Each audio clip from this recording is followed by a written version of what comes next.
New smartphone markets are insane. From new smartphone releases, which were boring now, because they are, and new foldables which made majority of consumers excited for. From small and compact Oppo Find N to the big chungus Vivo X Fold, which makes me go but what if there's an underrated phone that still holds a special place in my heart? No phones of this year were in my list, but actually it is none other than the most underrated Xiaomi mid-ranger released back in late 2019. This is Xiaomi Mi 9 Lite, but what does it run this time? It runs a custom ROM. Hey guys, the Taco here, and in this video, I'll be doing a long-term review of Xiaomi Mi 9 Lite. In case you didn't know, this phone was released in China since July 2019 as Xiaomi CC9, and there's also a smaller and light sibling, the CC9E, which stands for Essential, which eventually was released in global market a couple of weeks later as Mi A3. But it has stock Android experience thanks to Android One program, which Xiaomi eventually abandoned the program since way long time ago, so it's a shame that Mi A series died.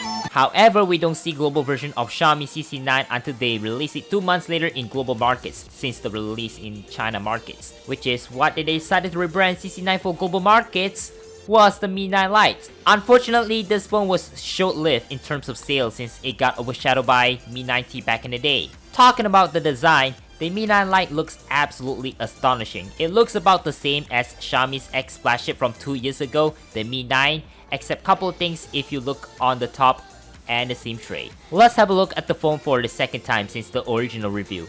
On the front, we get a 6.39-inch or 6.4-inch 1080p AMOLED display, which is great for content consumptions. Actually, this display is nearly identical to Mi 9, coincidentally enough. Inside the notch, we get a 32-megapixel selfie camera, which is unnecessary to have that much megapixels for selfies, at least for me. Above that, we get an earpiece grill. On the left side, we get a hybrid slot, which you can go either dual SIM or a SIM plus micro SD card. On the right side, we get a volume rocker and a power button. On the bottom, we get 2 speaker grill, which one of them is a mono speaker and other being the main microphone, and a USB-C port, which is only USB 2.0 of course. On top, we get an IR blaster that Xiaomi loves to put on most of the phones cause it's a best feature. I often use my phone to turn my air conditioner on or off if I want to, so IR blaster is really nice to have. We also get a noise cancelling mic and an old buddy, the 3.5mm headphone jack. Yes, this is my most important feature I need for a smartphone, but nowadays flagship lack the headphone jack, hence it's an endangered feature. On a beautiful, simple pure wide back, we get an 8-megapixel ultra wide, 48-megapixel Sony IMX586 main camera, and 2-megapixel depth sensor. Below that is an LED flash. To recap the specs of this phone, the Mi 9 Lite is packing a Qualcomm Snapdragon 710 chipset, paired with 6GB of RAM and 64GB or 128GB of UFS 2.1 storage with microSD expansion. Battery wise, it has 4030 mAh battery, and for the software, it ships with MIUI 10 based on Android 9 Pie, upgradable up to Android 11. Other specs will be on the screen here. Pause if you're wondering. After 2 years of owning this phone, I took care of it quite well despite that it took some beating with both the case and screen protector on, which is on the top left corner by the way. And well, guess what? I was lucky that this phone is still in mint shape. No dents, no scratches on the frame whatsoever. The glass front and back seems to hold up pretty nicely. People do be thinking, bro, screen protectors are unnecessary. But actually, it really is necessary. It was necessary for me when it comes to protecting the actual glass from scratches and shattering, but I do recommend full tempered glass and a case. That has to be at least TPU and has drop protection to keep it nice and neat. On the software side of things, newer versions of MIUI are getting buggier and slower than what it used to on this phone, as I'm predicting myself about, hence I'm running a custom ROM on this thing. So, what is this phone running? Yup, this phone is running Lineage OS 18. I went through a couple of custom ROMs on this phone and it's really hard to find a perfectly working one, and this is one of the most functional ROM that I could find for this phone. There are still bugs here and there, but otherwise running AOSP ROM on Mi 9 Lite will make you feel like that this phone should have become Mi A3. The quirk is that the in-display fingerprinting is still less reliable, gesture navigation is iffy when I try to go back to home screen with one quick swipe up, and since this ROM came with MIUI camera already on, the video recording has noticeable drop frames sometimes while I am on 1080p 60 frames per second recording. While not being a perfect ROM for me, it'll suffice just fine.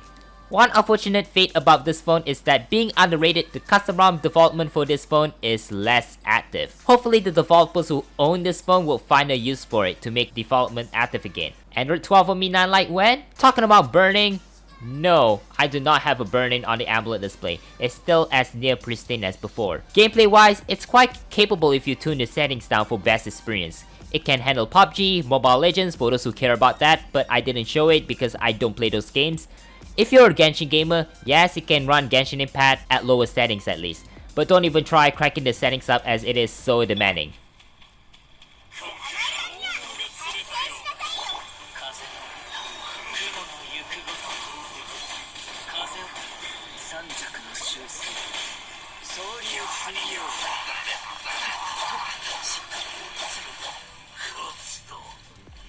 Yeah, I'm stinking this game on the phone because I mostly played it on my laptop. Battery life is well, good on standby. It doesn't have that much screen on time, but otherwise it'll suffice for media consumption use and using it as a daily driver. Time will tell when I will replace the battery on this if I had a bunch of cycles on this. Then again, 4030 mAh lithium polymer battery is on the smaller side. Nowadays, there are trends that are still going on and on. Take the high refresh rate displays for example. As for display, the 60Hz AMOLED display is perfectly fine for my use case scenario. But despite that, the high refresh rate displays on smartphones are nice to have a smoother user experience. It's really overkill to have 120Hz panel for gaming despite there aren't many Android games that support high refresh rate displays. I'm not a big gamer or anything, but I feel like 120Hz refresh rate is nice to have. Everyone has been moving on to 5G phones these days, but what are the compromises? You have to compromise features in order to get 5G phones at an affordable price, but lack of 5G, you get features you need on the phone. In my opinion, 5G is pointless at this moment as it doesn't have wide coverage on several places in Malaysia as well as around the world. Lack of 5G is not a deal breaker for me, so my Mi 9 Lite is not going anywhere. Latest chipset? Well, Snapdragon 710 chipset is definitely a miles better performer over my A8 2018's Exynos 7885 chipset, but it did outperform by a Snapdragon 732G that was found on Poco X3, the vanilla one, as well as Redmi Note 10 Pro. The Snapdragon 710 is actually not that bad despite it's 2 years old now, which gives you a balance of performance for the price of under 1,300 ringgit when it first launched. Quad cameras? I'm fine with that. Mi 9 Lite has triple camera setup consisting of main 48MP sensor and 8MP ultra-wide backed with 2MP depth sensor, which I already mentioned that earlier in the specs. No telephoto lens is something that I missed out on, but it's fine for me. What about macro lens? Nah, I don't mind about it, but I do use macro lens on Redmi Note 10 Pro as seen on this picture from an i5-3570 PC build video, eye icon on top right. Despite those features I missed out on, this phone has been doing pretty much any things I do on a daily basis. Now onto the cameras. I use the main camera so much and there are a couple of features that I feel like I should be proud of. Keep in mind that it captures 12MP photos by default. Like I said, this phone doesn't support camera to L3 API, which means it lacks a good Gcam support, which is a bummer.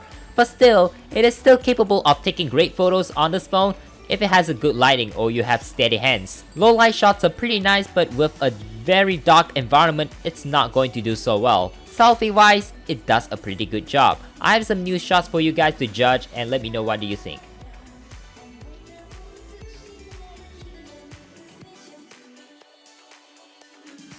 Video recording wise, which I did mention in the review, it can record up to 4K 30fps and 1080p 60 frames per second on the rear camera, which Redmi Note 11 Pro doesn't have. One nitpick I noticed on this phone is that it doesn't support stabilization on either 1080p 60 frames per second or 4K 30, which I believe was due to MIUI 12.1 ROM I'm running on, or it does similar thing to the global ROM. But turns out I had a similar nitpick as my Redmi Note 10 Pro.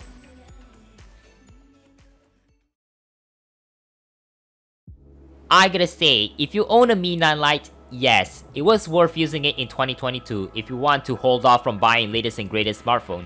Mi 9 Lite packs almost everything you want back in 2019. 2-year-old Snapdragon 710, 6GB of RAM, 64 128GB of storage, literally almost anything.